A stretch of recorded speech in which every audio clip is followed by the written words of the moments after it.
இதே மாதிரி ஒரு 5 வருஷத்துக்கு முன்னாடி, கொரோனாவுக்கு முன்னாடி 2019 ஒரு வீடியோ போட்டிருக்கேன். 5 இயர்ஸ் கழிச்சு இந்த வீடியோ ஈவன் 7 கொரோனா கிராஸ் ஆயிடுச்சு. அதில் 2-3 கொரோனா கூட என்னை எப்போ வேணாலும் நீங்கள் ரீபேக் ஆகலாம். ஆனால் எப்போ ரீபேக் ஆக முடியும் அப்படின்னு சொன்னால், நீங்கள் சப்கான்ஷியஸ் மைண்டுக்கு நீங்கள் பவர் கொடுக்கணும்.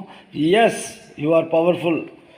ஆனால் சப்கான்ஷியஸ் மைண்ட் 1 மடங்கு ஒர்க் பண்ணுதுன்னா, நம்மளை இந்த வேலையை செய்ய வைக்காமல் இருக்கிறதுக்கு 10 மடங்கு நம்மளை வீழ்த்துறதுக்கு நம்மளுக்குள்ளேயே ஆன்டி எனர்ஜி ஒர்க் பண்ணணும்.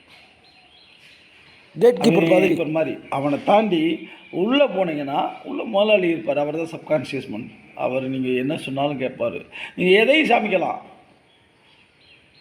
என் மேலே மலையில் கூட ஏறலாம். You can ரீபேக் at